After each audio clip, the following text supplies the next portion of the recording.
การปลูกหมากแตงขบวนการดังกล่าวประกอบมีการหว่านแกนการย้ายปลูกการจัดส่งต้นไม้การจัดการการเติบใหญ่และการเก็บเกี่ยวผล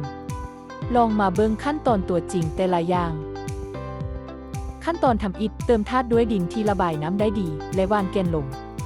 ปลูกแกนหมากแตงในระดับความลึก 0.551 ซมหว่านแกนพืชไปในทิศทางที่สม่ำเสมอเพื่อบ่ให้ใบเลี้ยงซ้อนกันปกด้วยดินหดน้ำใส่ธาตุปกด้วยหนังสือพิมพ์ลือตานางโฮมและหดน้ำให้ทั่วอีกครั้งเบี้ยที่เหมาะสมสำหรับการย้ายปลูกลงนานลักแมนต้นที่มีใบ3-5 ใบเทและมีอายุสาว5-30 มื้อหลังการหว่านปลูกระยะห่างนานประมาณ 1.5 เมตรปลูกเบี้ยให้ห่างกันประมาณ40 ซมถ้าปลูกเบี้ยในระดับลึกเกินไปฮักจะบ่แข็งแรงและจะเสี่ยงต่อการติดเชื้อพยาธิใส่ดินลงในกระถางให้สูงกว่าระดับพื้นดินเล็กน้อยหรือปลูกในความลึกเดียวกันในการปลูกหมากแตงแบบไฮโดรโปนิกสารอาหารจะถูกละลายในน้ำและบ่จำเป็นต้องใส่ดินฉะนั้นวิธีการย้ายปลูกก็จะแตกต่างออกไปวางเบี้ยลงในวัสดุดินปลูกที่ช่วยค้ำการเติบใหญ่ของหากและจากนั้นซอดทอจ่ายสารละลายสารอาหารเข้าไประมัดระวังบ่ให้หากแกนหลักได้รับความเสียหายนอกนั้นให้ปลูกทั้ง2 แถวหันหน้าไปคนละทางตามทิศทางการจัดส่งของมันในบรรดาวิธีการจัดส่งต้นไม้ของต้นหมากแตงหลายแบบเขาจะนำใช้วิธีที่ใช้เสือกในการจัดทางลำต้นจะถูกกำหนดให้ม้วนขึ้นไปตามเสือกนำทางในทิศทางเดียวกัน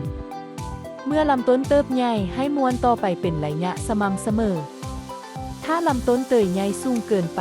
ให้ดำเนินการสกัดการเติบใหญ่คลายเสือกและปล่อยให้เท่าไตลงอย่างช้าตัดใบด้านลุ่มด้วยมีดอย่างระมัดระวังและนำลำต้นที่อยู่ใกล้หากให้นอนไปด้านข้างเพื่อบ่ให้แตะทึกพื้นดอกเกสรผู้ที่บ่มีผลปลูกและยอดอ่อนที่งอกข้างลำต้นลักบ่ได้ช่วยในการติดผลดังนั้นควรเด็ดออกในระยะเริ่มต้นถ้าพบว่าหมากแตงที่มีหูพางผิดปกติขณะที่หน่วยยังอันอยู่ให้ตัดออกโดยใช้มือในระยะทำอิฐเมื่อพบเห็นพืชติดเชื้อให้แจ้งเจ้าของสวนเมื่อพบเห็นพืชที่ป่วยโดยห้ามแตะต้องพืชนั้นเพื่อป้องกันการแพร่เชื้อหมากแตงที่พร้อมเก็บเกี่ยวควรมีน้อหนัก100 ซาว160 กรัมและยาวซาว5 ซมผิวแก้วและมีสีเขียวเข้มงามแสดงถึงหมากแตงที่คุณภาพสูงตามตลาดตัดผลปลูกออกจากลำต้นโดยใช้มีดหรือมีดตัดโดยให้เลื่อลำต้นติดประมาณ1 ซมถ้าบิดผลปลูกด้วยมือด้วยความแห้งอาจเฮ็ดให้ลำต้นหรือผลปลูกอื่นเสียหายและนำไปสู่การติดเชื้อหลังการเก็บเกี่ยวหมากแตงมีความบางและซ้ำได้ง่ายและควรจับอย่างระมัดระวังเนื่องจากพวกมันเหี่ยวไวในอุณหภูมิห้องพวกมันควรเก็บรักษาไว้ในบอนที่เย็นประมาณ 15-13 องศา